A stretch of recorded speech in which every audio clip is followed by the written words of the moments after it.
Cet audio est réalisé avec l'aimable autorisation de l'auteur.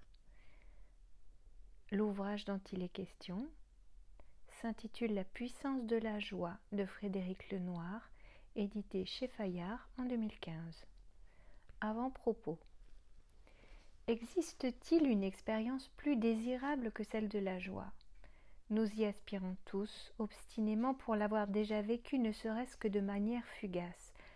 L'amoureux en présence de l'être aimé, le joueur à l'instant de la victoire, l'artiste devant sa création, le chercheur au moment de la découverte, ressentent une émotion plus profonde que le plaisir, plus concrète que le bonheur. Une émotion qui emporte tout l'être et qui devient, à travers ses 1000 facettes, le suprême désirable. La joie porte en elle une puissance qui nous bouscule, nous envahit, nous fait goûter à la plénitude. La joie est une affirmation de la vie, manifestation de notre puissance vitale.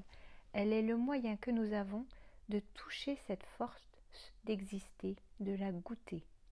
Rien ne nous rend plus vivants que l'expérience de la joie, mais peut-on la faire émerger, l'apprivoiser, la cultiver ? Peut-on formuler aujourd'hui une sagesse fondée sur la puissance de la joie ?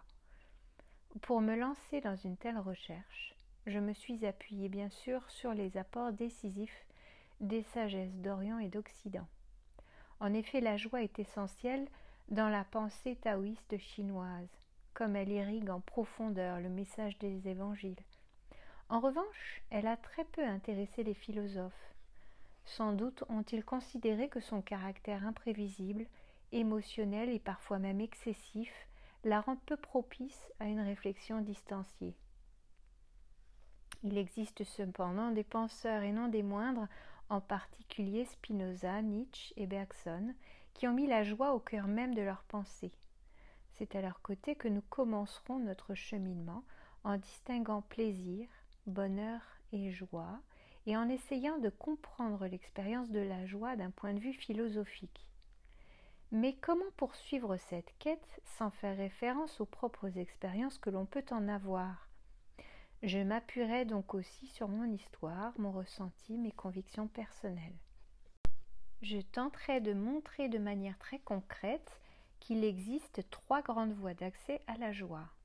Tout d'abord, un chemin qui favorise son émergence à travers des attitudes telles que l'attention et la présence, la confiance et l'ouverture du cœur, la gratuité, la bienveillance, la gratitude, la persévérance dans l'effort, le lâcher-prise ou encore la jouissance du corps. 2 autres voies ensuite nous conduisent à expérimenter une joie plus durable, un chemin de déliaison, c'est-à-dire de libération intérieure, qui nous permet de devenir de plus en plus nous-mêmes, et inversement, un chemin de reliaison, d'amour, qui nous permet d'être accordés au monde et aux autres de manière pleine et juste.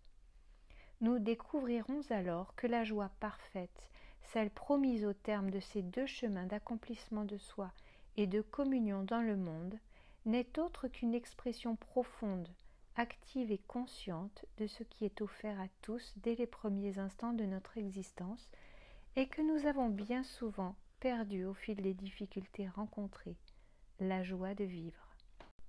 Cet ouvrage que j'ai voulu accessible au plus grand nombre est né d'un enseignement que j'ai dans un premier temps transmis de manière orale.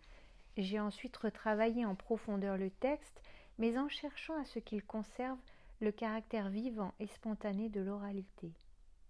Je remercie vivement Jenan Carrette-Tagé et mon éditrice, Sophie de Closet, pour l'aide précieuse qu'elles m'ont apportée dans ce travail.